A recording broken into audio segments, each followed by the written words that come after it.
Welcome to the Bookman's Corner. I'm your host, Lois Lindstrom. We have a fun show today to discuss one of the most amusing books I've read in a while, and that book is titled Temporary Insanity, Costa Rica, My Way. The book's author is Eric Green, who is a former writer and editor for the U.S. State Department and U.S. Information Agency, where he spent much of his time covering Latin America and the Caribbean. Eric, welcome to the Bookman's Corner. Thank you, Lois. Great to have you. Eric's book is not another one of those books about someone discontented with their present location and lot in life and who decides to drop out and move permanently somewhere else for a change of pace. No, this book is about doing that only temporarily. Plus, he's in Costa Rica to learn Spanish by living with a Costa Rican family for a short time. Eric Green worked as a press aide to a U.S. senator and taught English as a second language. He graduated from the University of Maryland and earned his master's degree from Ohio University and is now a freelance writer. Eric, I loved your book. Thank you. And I read that you traveled to Costa Rica to learn Spanish. Yes. Why did you pick that country to learn Spanish? As you mentioned, I was working as a writer at the U.S. State Department and U.S. Information Agency and covering a lot of my time Latin America, Caribbean.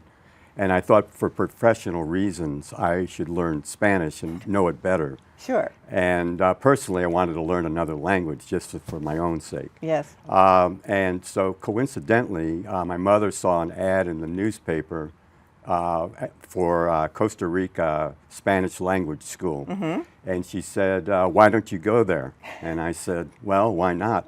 So I checked out for references, and they gave it a very good reference. Mm-hmm. And so I said, okay, I'm going. Okay. And then I went. And off you went. And off I went. Very cool. You wrote that your mission was to learn Spanish in Costa Rica while living with a Costa Rican family for a short while. Right. 2 weeks. So 2 weeks, Yeah. Which is very short. Right. Well, describe the family you stayed with. Were they wealthy? Were they poor? Were they middle class? Right. And how did they dress? Well, first of all, they dressed in Playboy outfits, Playboy logos, which kind of threw me in the beginning. Like leisure clothes with yes, with the with the logo on it. So I kind of wonder what that was all about. But first of all, the most important thing was they weren't supposed to speak English.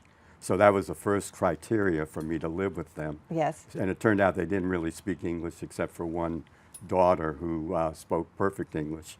Better than my Spanish, for sure. Right. And that daughter's name was Cassandra, right? Cassandra, which was appropriate, yes. Yes, because she couldn't stand you. Couldn't stand me, hated my guts. Hated Americans, I think. They were an upper-class family. Mm-hmm. The father, I believe, was an accountant of some sort. Mm-hmm. And the mother was sort of what you'd call an entrepreneur. Okay. And she started her own business of having Americans living in her house, which the daughter, who didn't like me, did not like at all. Right. So when you were living with them, of course, you weren't with them all the time because you went to class every day. I was supposed to go to class every day. Yeah, yes, that's right. And so I'm going to get to questions about your class. But okay. The other thing I want to ask you about was the title of your book is Temporary Insanity. Why is Temporary Insanity why is that in the title? That's in the title because I seem to have fallen into a spell of going to Costa Rica many times. And I sort of felt like I'm sort of feeling insane about this whole thing with Costa Rica. And as Albert Einstein once said, it's become a cliche, doing the same thing over and over again and expecting a different result, which is sort of what was happening with me going to Costa Rica and thinking there was going to be a different result every time I went there. A different result meaning that you might really learn Spanish. Yeah, right? or something better. Learn it better. Yeah. Learn it better. Okay. Yeah. Well, what was the most interesting, funny thing that happened to you in Costa Rica? What stands out? Well, one thing particularly stands out. I was on a bus in Costa Rica, which is a whole nother story, but I lost the address of where I was staying and also what bus number to ride on.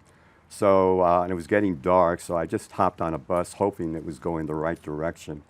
And then as we rolled along, I said, I better get off this bus because it doesn't seem to be going the right direction. Going right place.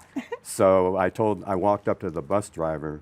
First of all, you're supposed to say parada every time you want to stop, but I was so self-conscious about my Spanish, I just went up to the driver and said, let me off now. And so he opens the door, and the steps are so steep I practically tumbled out of the bus into a ditch, and I was covered in dirt and, not to be gross, sewage. And so I said, oh, this is not working out. And it also happened to be my birthday. So my first day in Costa Rica. So it was really kind of a memorable moment. Yeah, exactly. So I ended up, finally, somebody picked me up. I hitchhiked, and somebody picked me up, and we drove to where I thought I was supposed to be living. And we finally found the house. And I got to the house, and they asked me, the people living there, they said, did you have any trouble getting home? I said, easy as pie. And they said, because it was my birthday, you offered me a piece of pie. So something got lost in the translation. But anyway, that really stood out to me. Oh, yeah, that would be memorable. Yeah. Now, where did you actually live in Costa Rica? Were you on the Pacific side or the Caribbean side? Well, of I that was actually in San Jose, the capital, which is right in the middle of the country. Right in the middle of the country. Yeah, Okay, okay. And now tell us about going to the beach and putting on the 70% sunscreen protection, and then falling asleep on the beach, and then looking at yourself in the mirror after you woke up. I was completely red. Completely red. Like a I lobster, did not right? even recognize myself. I said, who's this? So I put, the sun was extremely strong. It was 100 degrees. Okay. And I put on gobs and gobs of sunscreen, 70%, but it didn't work. I mean, I was still covered, and people saw me, and I thought maybe I should be hospitalized. So, but I managed to get through that. You got good. Now, I had to laugh when you said you got lost in Costa Rica several times. What about the time when you went to the town of Limon? Limon. Yes. Limon, which is apparently a very cute little town. Describe the situation there? Well, when I rode the bus there to Limon, and that in itself was an adventure, but anyway, we got to Limon, and the streets looked rather dangerous. There were a lot of tough-looking people walking around in, T-shirts with lots of tattoos, and the bus station itself was really more of a barn. So A barn. It was kind of scary looking. And the name of the town, Limon, is supposed to signify lemon. That's the translation. So the only lemons I saw were the cars up on blocks. You see. That was the only thing I saw. So I had met somebody on the bus, so she kind of told me. We went to a Chinese restaurant, and she told me a little bit about the town, even though her English was shaky. My Spanish was not so good. So we managed to communicate. That's good. Yeah. Now, I learned something new, actually, that Christopher Columbus landed in Limon in 1502. Right. And it was, like you say, it was named after lemons, but there aren't any lemon trees around. I didn't see any. There might have been, but I didn't see any. Now tell us about the story about having your wallet stolen from your back pocket while you were on a local crowded bus.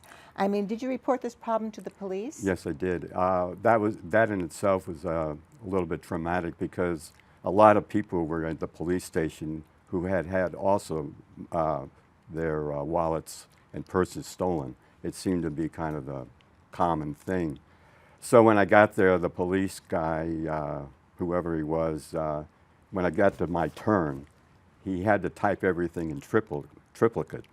And Took a long time. And he also wasn't a very good typist, so he was going Ding, ding, ding. hunting and pecking. Right. So he was asking me very slowly, what had happened. But I was so traumatized by the whole situation of losing my wallet, because I had my valuable, everything valuable. Were you speaking in Spanish or English? Mixture of, it was sort mixture? of what they call Spanglish. Spanglish, okay. Yeah, so it was kind of a combination, but mostly Spanish, as much as I could do. Well, what is the crime situation in Costa Rica or in San Jose? Is it, you have to be wary, I guess, right? Well, here's the thing. The gun violence is not as bad as I would say in the United States. Wow. But petty crime is a problem. Okay. And for people who visit Costa Rica, I would say there are 3 places you have to really be careful.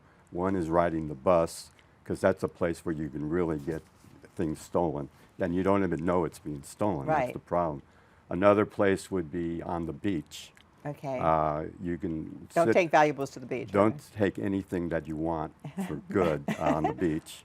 And the other part would be going out at night. Yes. Don't walk by yourself at night, because you can get, it's more, the problem is more getting people with knives.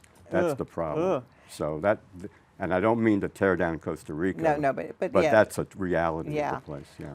I enjoyed reading about your first day of language class in San Jose, and tell us about Bob and Rick, the other American single guys in that class, and how they entertained the Costa Rican women. Okay, well, Bob was from Minnesota, very straight-laced guy, and he wanted to learn Spanish in the normal way, but Rick, who was 22 years old from California, he thought he already knew Spanish when he got to the class. He was level 5, which was the top. Yeah. So the teacher, he told the teacher, I really don't need to be here, but I'm just being here. And the teacher said, you really know Spanish that well? And he said, yes. So the teacher threw a little Spanish at him, and he didn't understand it at all. Of course. So that was Rick, and so he was kind of a character. And he was also there to meet a lot of girls, which was really his prime focus for being in Costa Rica to Yeah, begin with. those guys were really looking for Yeah, they were action. looking for companionship They and were. romance, yeah, especially Rick, yeah. Well, from reading your book, I am assuming that single American men do very well in the dating scene in Costa Rica. Why is that? Well, because you're an American. That's the first reason. You just happen to be born in the right place. You go down to Costa Rica and you're already a celebrity. Really? Just by accident of birth. They- It's not fair, but that's the way it is. So women, they love Americans then, they right? love Americans there. So that you could sit in a chair and 3 women will walk over to you. Wow. And also they want to practice their English. That's the other part. English is sort of the national pastime. Okay. So everybody wants to learn English. So everyone's speaking English with you. Yes, they want to, and you don't, and you're trying to speak Spanish, and they want to speak English. Yeah, it's so very we're tough. kind of like, you know. That's right. Not jiving here. Right. Well, now you wrote a lot of buses in Costa Rica. Right. Now give us a description of a typical bus driver and the cab decorations. Oh, that's interesting. I'm glad you asked that. A lot of the bus drivers it's a religious thing. They have a lot of crucifix in front of them when they're driving. A lot of patron saints like St. Jude, and you feel like, well, you know, that's the patron saint for the hopeless. So you're on the bus and you're hoping that the driver is not feeling hopeless. And how were the rides? Were they kind of scary in some times? Well, I took a bus ride to a place called Punta Arenas, which was on the west coast, Pacific Ocean, and you're going over hills, and the bus, sometimes you think the road is very narrow, and you think you're going to go over a cliff. Yeah. So a little nerve-wracking. And also there wasn't air conditioned. So And it's it was very like hot. 95 degrees. In the bus. So, and also people were smoking at the time. So it was like, you know, let's get off this bus as soon as possible. Exactly. Yeah. Now tell us about attractive Jenny, a Costa Rican woman who was very surprised that you had not married yet at your senior age. Yeah. Was she surprised when you told her you had not met the perfect woman yet? She was very surprised. And I'm curious, Yeah. what are some of the qualities of a perfect woman?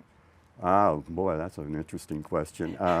Perfect woman would be someone who could laugh at my jokes. Okay. That's a perfect woman. Okay. Someone who is kind, gentle, Okay. and has a concept of what the world is all about. Okay. And you know, and likes me. That's good. That's Yeah. good. Now, I enjoyed reading about your date with Sophia, and that's Sophia with a Z, With a Z, not yes, an S. right.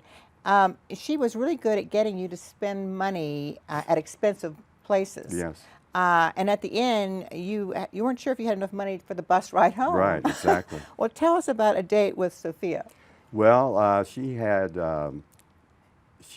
expectations of what we were doing as far as our dating was concerned. And I thought when we went on the date that occasionally that she could help pay for the dinner, but apparently she had a couple of drinks when we were dating, and then she kind of forgot about who's paying, and I had to use all my money that I had left for the dinner. Was she drinking like cocktails? Yes. Expensive cocktails. Yes, the best. Only the best. Only the best. So it sort of, my wallet got a little bit lighter the more we went out. So by the time we were the last day, it was sort of like I had nothing left except Nothing about 15 cents for the bus. Well, at least you got on it. Yeah. Well, now, what did you learn about Nicaragua talking with your date, Jenny? I mean, Jenny was now living in Costa Rica, Right. but she's originally from Nicaragua. Exactly. And there were many other nations represented in Costa Rica that we don't hear about. Right. Why is that? I mean, Well, you know, because Costa Rica is sort of a place for people to go when they're exiles. There are a lot of people there from Central America and also Latin America, Okay. especially Peru, which oh, surprised me. from Peru. Peru. Wow. Yeah, I didn't know that, but I started meeting a lot of Peruvians there. And then there were a lot of tourists from Germany. Tourists from Germany? Yes, Okay. because apparently they get some kind of a discount rate to come to Costa Rica. So there were a lot of German people, a lot of people from Peru, and a lot of people obviously from Nicaragua, exiles from Nicaragua, who were, because of the political situation there, they went to Costa Rica. Okay. Yeah. And didn't you travel to Nicaragua from Yes. Costa Rica? How did the two countries differ? Because I recall reading that the water in Nicaragua was freezing compared to the water in Costa Rica. Well, basically, the problem was in Nicaragua, nobody had any money to make the water any warmer. Oh. So it was just, I mean, that's the lifestyle. None of the swimming pools were heated. Nothing, Nothing. nothing. The only place that it was supposed to be, and the strange thing is, it's 100 degrees in Nicaragua, and you'd think there'd be a little bit of something, but the country's poor. I mean, that's the problem in Nicaragua. There's a lot of poverty, and Costa Rica is a little bit more affluent. I mean, I wouldn't call it affluent, it's more middle class, but the two countries are definitely different. Well, did you feel more that Nicaragua, there was more potential for being mugged or a crime situation there? Nicaragua, well, because of the poverty situation, you could be riding on the bus and you feel like you're already, and as an American, you feel like you're already stigmatized, you're going to be in trouble. You have to know somebody. You don't go by yourself. Yeah, of course. That's the first thing. You don't go by yourself.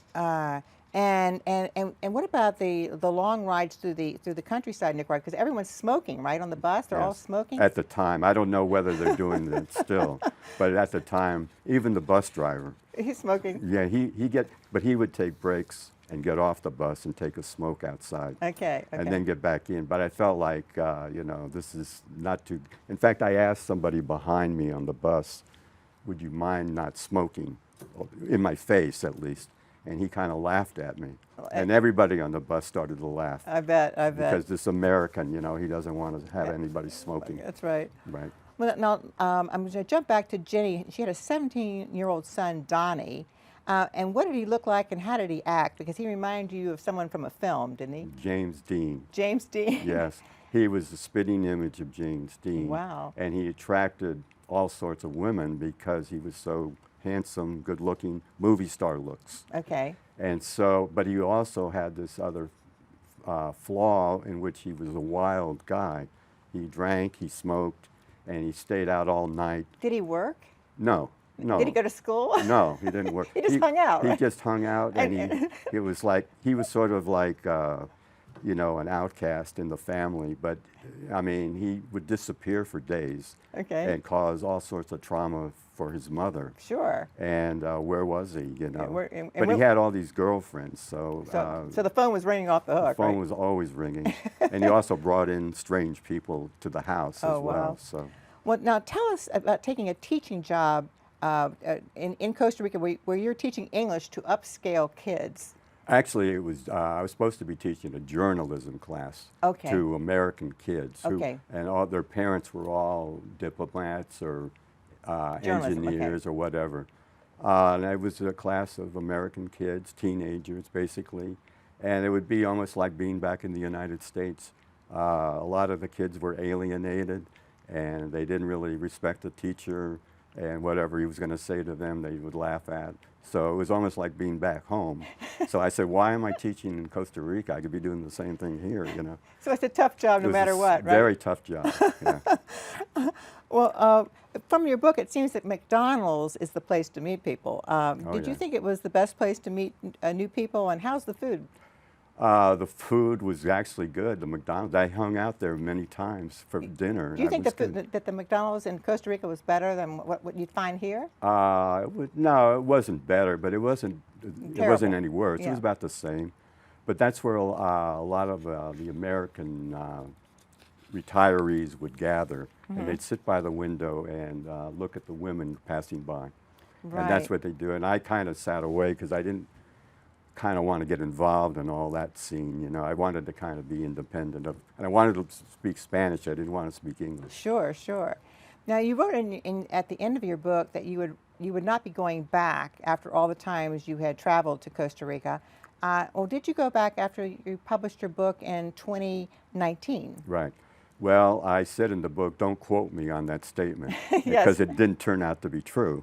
Actually went back later with my wife, and we went to a place called Playas del Coco on the Pacific Ocean. And we went to a national park, which was a beautiful park that has a volcano, and you can ride horseback riding, Oh, how fun. and they have they give you free lunch, and then you are given a mud bath, and then you're showered in cold water, and then you dive into hot springs. And so were there many American tourists there when you were there? There were some, but it was actually pretty international. There were people from all over the world. So, and that's who goes to Costa Rica, a lot of people. How all over. do you think they weathered the pandemic? Did you get reports on how they did over? For a while, they weren't allowing tourists to come. Oh, They really? closed it off, but now I think it's open again. And But- you would highly recommend it, right? To Oh, Americans? I'd go back tomorrow if I could. It's just a gorgeous It's country. a great place to be. Just arrived like a couple days ago that the government of Nicaragua has authorized Russian troops and planes and ships to deploy to Nicaragua for training. I mean, Nicaragua is very close to Costa Rica. Right. What do you think is going to happen there? Why do you think that's happening? Well, I mean, Nicaragua and Russia are sort of aligned right now politically. Okay. So it's not a surprise to me that this is happening. Costa Rica would be very upset about this, but they're not going to go to war or anything like that. It's been going on, the antagonism's been going on for many, many years. Now, does between- Costa Rica have a standing army? No, they They do don't- not they- have an army. They don't have an army. They do not have an army. They're considered what they call the oasis of Central America, peaceful country.